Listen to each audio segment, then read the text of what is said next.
मोहम्मद शमी केंद्र में मंत्री होगा, केंद्र में मंत्री होगा। बांग्लादेशियों और रोहिंग्याओं के चेहरे पे बड़ा तगड़ा तमाचा भारतीय मुस्लिम द्वारा होगा।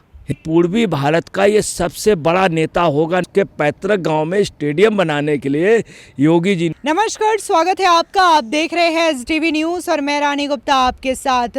लोकसभा चुनाव की तैयारियां तमाम पार्टियां कर रही हैं। इस बीच इंडिया अलायंस में लगातार फूट की खबर भी सामने आ रही है, तो वहीं दूसरी ओर देखने को मिल रहा है कि बॉलीवुड से जुड़े कई सारे अभिनेताओं को तो चुनावी मैदान में उतारा ही जा रहा है, लेकिन इस बार क्रिकेट जगत से जुड़े भी दिग्गजों को मैदान में उतारा जा रहा है। इस बीच चर्चा ये हो रही है कि मोहम्मद शमी, जो कि इंडियन क्रिकेट टीम के स्टार गेंदबाज है, उन्हें बीजेपी टिकट दे सकती है और पश्चिम बंगाल से चुनाव लड़वा सकती है।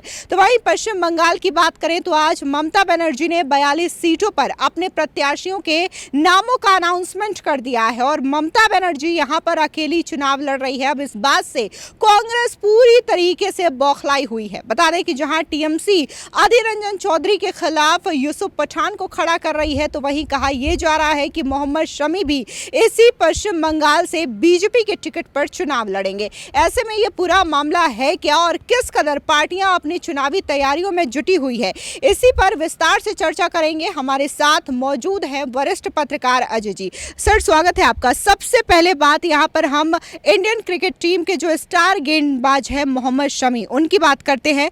कहा यह जा रहा है कि वो तो हालांकि रहने वाले यूपी के हैं, लेकिन उन्हें बीजेपी पश्चिम बंगाल से चुनाव लड़वा सकती है। तो आप ये बताइए कि वो कौन सी सीट होगी और अगर पश्चिम बंगाल में वो चुनाव लड़ते हैं तो इससे बीजेपी को कितना फायदा पहुंचेगा? देखिए, ऐसा है कि मोहम्मद शमी से बीजेपी को बहुत फायदा होगा और जो अभी हालात एकदम से जो चेंज हुए हैं कि 42 के 42 लोकसभा सीट में ममता बनर्जी ने अपनी घोषणा कर दी।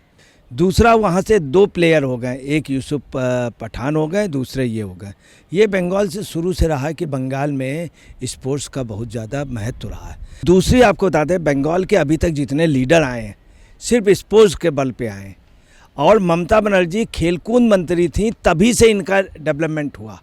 अजीत पांजा खेलकूद मंत्री थे। मैं आपको क्लियर कर दूं, अजीत पांजा फुटबॉल के मैच में सीटी बजाते थे। उनका काम सीटी बजाने का था। जब हावड़ा से जीतते तो ऐसे करके घूम के सीटी बजाते थे। तो आपको बता रहे हैं वहाँ पर स्पोर्ट्स का बहुत बड़ा है। खेलकूद मंत्री से ही ममता बनर्जी इस मुकाम में आई और आज की डेट में वहाँ की चीफ मिनिस्टर हुई, खुद कहती हैं। दूसरा, बंगाल में फुटबॉल और खेल का वहाँ एक शब्द है खेला होबे, और खेल की आप यहाँ से अंदाज़ लगा लें। मैं छोटा सा एग्जांपल बता दें, भारत बांग्लादेश के रिपोर्टर के फुटबॉल मैच के लिए कवरेज करने जाते थे, चेकिंग नहीं होती थी 2014 से पहले।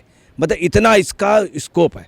अब आपको बता रहे हैं शमी अगर आ गए तो हम आपको बता रहे हैं निश्चित तौर पे दुनिया की कोई ताकत नहीं हरा सकती। उसकी वजह हम बताएं, भाजपा पे कि एक प्रकार से जैसे कहीं भाजपा की सुनी मांग है, उस पर अगर कोई क्रिकेटर आ गया तो उसकी बढ़ी हुई मांग हो जाती है, वो सुहागन हो जाती है सीट।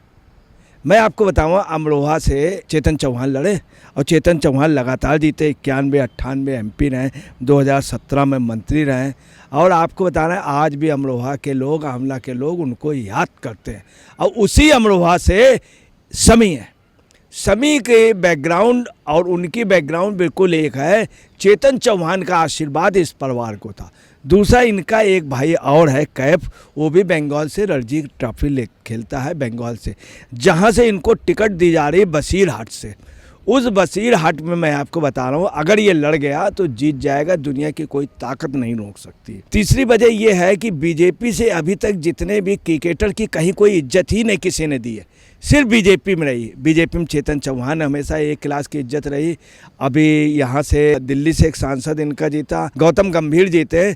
इसके अलावा आपको बता रहे हैं कि इनके यहाँ बिल्कुल स्टार प्रचारक के रूप में क्रिकेटर रहे और इसके पहले नवजीत सिंह सिद्धू जो जीते वो भी आप समझ लीजिए कि स्टार प्रचारक रहे। और भागवत आज़ाद जो 3 बार बिहार के चीफ मिनिस्टर रहे, उनके यहाँ से कोई राजनीति में आ रहा। उनका लड़का जिस समय बीजेपी में आया, कीर्ति आज़ाद, 3 बार सांसद रहा, 3 बार बीजेपी से। कहाँ से? दरभंगा से, बिहार से, लालू के टफ फाइट पे, और स्टार प्रचारक में रहे, स्टार प्रचारक में। तो बीजेपी से जितने लोग भी आए, गौतम गंभीर, चेतन चौहान, तो मोहम्मद शमी के लिए, दूसरी आपको बता रहे हैं मोहम्मद शमी के लिए क्या है, बंगाल की पब्लिक ये सोचेगी बसीरहट की कि भाई अगर मैं इनको जिता देता हूँ तो केंद्र में मंत्री बनेगा, इसमें तो कोई बट है ही नहीं, क्योंकि हो सकता है इकलौता या दो मुस्लिम जीत पाएंगे या 3 मुस्लिम। तो आप समझ लीजिए केरल वाले की जीतने की संभावना इनकी, ये निश्चित तौर पे क्रिकेटर के वजह से मंत्री बनाए जाएंगे और खेलकूद मंत्री बनाए जाएंगे। तीसरी बात यह है कि जब अभी इंडिया ऑस्ट्रेलिया वाला जब मैच हुआ वर्ल्ड कप, जब इंडिया हार गई तो मोदी जी खुद ड्रेसिंग रूम में गए और इसको गले से लगा लिया। वो सीन आपको बता रहे हैं सब लोग, और कोई प्लान्ड वे पे नहीं था, और जा करके जिस तरह से गले लगा सांत्वना दिलाया, मतलब हारी हुई टीम को मोदी जो सांत्वना दिलाई, वो पूरे दुनिया के खिलाड़ियों पे एक मैसेज गया प्रधानमंत्री को उतर करके ड्रेसिंग रूम में जाए। दूसरी आपको बताना है कि शमी के यहाँ स्टेडियम बनाने के लिए, अमरोहा के उसके पैतृक गांव में स्टेडियम बनाने के लिए योगी जी ने पूरी वो करा दी, पूरी सब कुछ वहाँ पे हो गया और स्टेडियम बनने की शुरुआत हो गई। या तीसरी आपको बता रहे हैं कि अमित शाह से इनकी डायरेक्ट बातचीत हुई और मुलाकात हुई, अमित शाह से मुलाकात हुई, मोदी जी से मुलाकात हुई। तो तमाम चीज़ें ऐसी हैं कि समझ लीजिए कि इनके लिए, इसके अलावा आपको बता रहे हैं मोदी ने 2 बार इनको फ़ोन भी किया, एक बार एक जब इसमें बहुत अच्छे उसमें जीते, तीसरा इनको कुछ और भी प्रॉब्लम थी इनके गांव वगैरह के, जो ही पता चला तो बीजेपी ने, अच्छा ये बीजेपी से इसलिए भी आएंगे कि इनके परिवार के संबंध अच्छे हैं बीजेपी से लगातार, और इन्होंने ना नहीं किया, तो लगभग आप समझ लीजिए ओके हो गया है। दूसरी आपको बता रहे पूर्वी भारत का ये सबसे बड़ा नेता होगा, नोट कर लीजिए, फखरुद्दीन अली अहमद जिस तरह से, फखरुद्दीन अहमद, अब्दुल गफूर जिस तरह से पूर्वी भारत के, गनी खान चौधरी, इनके आने से पहले ही वहाँ नारे लगने लगे, गनी खान चौधरी जिंदा हो गए। तीसरी ये जगह कौन सी, क्यों जीत जाएंगे, इसी जगह पे आपको बतला रहे हैं जहाँ पे इतना बड़ा बवाल हो रहा, पूरे देश पे बंगाल की महिलाएं बराबर लगी हुई हैं, और संदेश खाली ये वही जगह है संदेश खाली की, तो वहाँ पे इतना विरोध है ममता का कि आपको बता रहे इसको पूरा कांग्रेस का वोट मिलेगा, पूरा कम्युनिस्ट का मिलेगा। अभी ममता बनर्जी ने अभी क्या किया, वो जान गई मैं सीट हार गई, तो नुसरत जहाँ को हटा लिया है, हाजी नरूल इस्लाम को नोट दे दिया, और हाजी नरूल इस्लाम बरसे अगर मोहम्मद शमी हुई तो मोहम्मद शमी बहुत ज़बरदस्त वोटों से जीतेंगे। अगर नुसरत जहाँ होती तो उनका ग्लैमर होता, इनका भी ग्लैमर होता, तो बराबर में फाइट होती। अब चूँकि हाजी नजरुल इस्लाम है, इसलिए मैं आपको बता रहा हूँ मोहम्मद शमी को दुनिया की कोई ताकत नहीं हरा सकती। भाजपा से जो भी आज तक आया है लीडर क्रिकेटर, वो जीता है, और जिस पार्टी में गया उसमें हारा है। शीर्षचंद कस वहाँ से लड़े केरल से, तो केरल से लड़ने पे, तिरुवनंतपुरम में लड़ने पर मात्र कुछ ही वोटों से हारे हैं, कुछ ही वोटों से हारे हैं। आपको तो विनोद कांबली जो थे, ये 2009 में महाराष्ट्र में दूसरी पार्टी लड़ गए, जमानत जब्त हो गई, 30 नंबर पे रहे। दूसरा बंगाल से मनोज तिवारी लड़े, वो जीते, आज वहाँ पे टीएमसी के मंत्री हैं। हरभजन सिंह जो थे आपसे लड़े थे, हार गए थे, बाद में उन्होंने राज्यसभा में सांसद अभी। अच्छा, और आपको आज तक कोई भी क्रिकेटर भाजपा के अलावा दोबारा जीता नहीं है। भाजपा में दोबारा नहीं, तिवारा भी जीता, जितने बार उसको टिकट मिली, चेतन चौहान को जितने बार मिली 2 बार जीते, और ये आज़ाद जो है वो 3 बार कीर्ति आज़ाद जीते।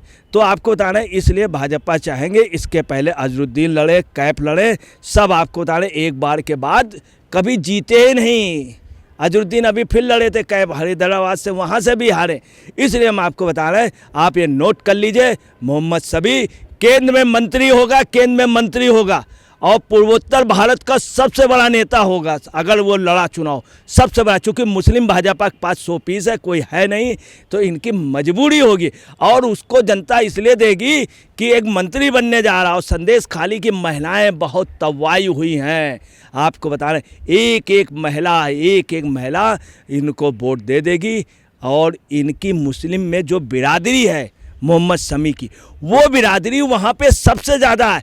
बांग्लादेशियों और रोहिंग्याओं के चेहरे पे बड़ा तगड़ा तमाचा भारतीय मुस्लिम द्वारा होगा।